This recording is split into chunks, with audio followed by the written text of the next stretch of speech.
So hey folks, welcome back to the Royal Enfield Scram 411, and tonight it's our final ride on this bike before it goes back to Royal Enfield. So if you're interested to find out what I thought of this motorcycle, stay tuned, we'll be right back.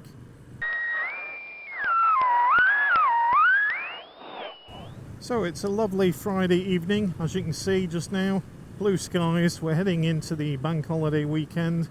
I'm just about packed and ready to head off to the Isle of Man TT, and we'll be spending most of the practice week in the Isle of Man camping, so stay tuned for that adventure. That's going to be a cracker. But before I head off, I wanted to give you my final thoughts and tell you what I thought of the Scram 411 from Royal Enfield.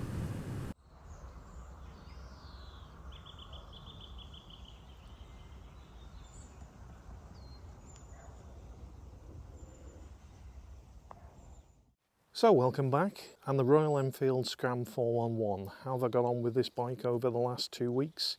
Well, I can tell you it's been a real pleasure to ride, but just looking at the competition that it has out there on the market, there's not much. Now, I've been looking pretty deeply at what the competitors are, and I think Royal Enfield are their own competitors here. So you've got the Himalayan, which is basically the same bike, just a little bit different in styling and things, and you've got some additional things for touring. So that bike is more aimed at the touring, sort of long distance traveller type of focus, whereas this one I think is more aimed at the commuter, the urban rider that wants to get out on the weekends, hit the roads, hit the trails and that type of thing. Now you have got other bikes on the market like the Ducati Scrambler and also the Triumph Scrambler 900. Both those bikes are up in the 800-900cc mark, so not a real competitor. The only one I can find actually on the market is the Fantic Caballero, and that's the 500cc. I think that is a real good competitor to this bike. I haven't ridden one. I hope to get one on the channel soon. But just looking at some stats, this bike has 5 gears, the Caballero has 6 gears, so maybe that's more suited for, you know, motorway and longer journeys. The Caballero has 40 horsepower, whereas this has 24 horsepower, so you've got a significant increase there on the Fantic. On torque, this has 32 newton meters, whereas the Fantic has 43 newton meters. And also the Fantic is a little bit lighter, coming in dry weight 150 kilos, whereas this is 185 kilos. Seat height on this bike 795, whereas the Fantic is 820, so this would suit the smaller rider. But this has 180 millimeters of fork travel, and the Caballero has 150 millimeters of travel. Price wise, this comes in at 4849. The Himalayan comes in at 5049, so which one is better? Which one would be your choice? I think on looks alone, this takes it for me. So the Fantic Caballero 500 comes in at 6,200. So you're paying about £1,400 more for the Fantic over this, but is it a better bike? Can't say until I've ridden it. So that would be the only one I would compare this bike to. Like I say, I've not ridden the Fantic. Hope I can do that in the future. Okay, looking at the good points on this motorcycle, there are a few. One is the price at 4849, brilliant price for what you get. The second is the styling. I love the look of this bike. I think Royal Enfield have really done something here, and I think this is a very popular bike for them. I love the simplicity of the simple, just ABS front and rear, no rider aids. I love that it's got a gear indicator, and also it incorporates the sat-nav, a bit like the Beeline system.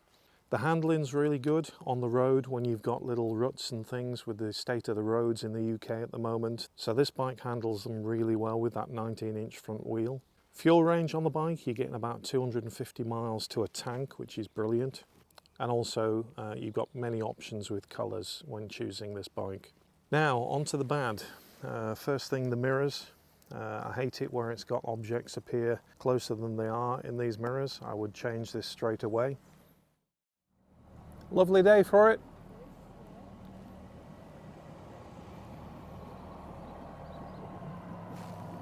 How awesome, just right near the canal. All these canal boats and cruisers going by. Beautiful spot. Okay, so yeah, the mirrors, they're the first bad point that I noticed on this bike. Would change them straight away, as I said. Also, they're a little bit vibey when you're on the motorway at 60, 70 miles an hour cruising speed. The seat, this seat is very uncomfortable. Now, I think on the Himalayan, I've actually sat on a Himalayan the other day and it felt a lot comfier with it being more flatter. This seat has a scoop, so you kind of sat in a dip, and after the first hour it really becomes uncomfortable.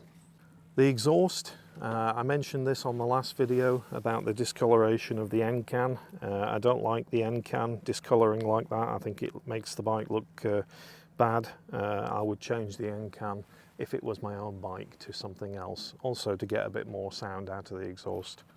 And the other thing is just the power, really, just the horsepower and the torque that you've got out of this bike. It's not going to blow anybody's socks off. When you're overtaking sometimes on A roads, it takes a lot of winding up to get past cars. It takes a little bit of a while, and also on the motorway, just to get past things, it's not fantastic in that respect, just because of the power that this bike produces. I think if it had a 6th gear, it would be better on the motorways, but do you really need that for what you're using the bike for? The other good thing that's on this bike, I would imagine it's very similar on the Himalayan, is the suspension. I've not adjusted the suspension in any way. The front forks you can't adjust. You can only adjust the preload on the rear, but it's not too soft, not too hard, and it handles all of the road conditions that I've put this bike on. So I've mainly been using this bike on the road, which is where it's probably going to live 90% of its time. So I hope you've enjoyed the videos on this motorcycle. It's a great bike, it's good value for money. The build quality is really good from what I can see on this motorcycle. Thanks to all of you that own this motorcycle and have given some feedback on the last video. Really appreciated, and it's good to get an owner's perspective. So if you like the videos, don't forget to hit that subscribe button, and also if you can give the video a like, that'll help the channel, guys. Thank you very much, and we'll catch you on another video soon. So we're hoping to get this Super Meteor 650 on the channel next after the Scram 411, so stay tuned for that. And like I say, we'll be over in the Isle of Man for the TT races over the next week. So thanks for tuning in, and we'll see you on another video soon. Ciao for now.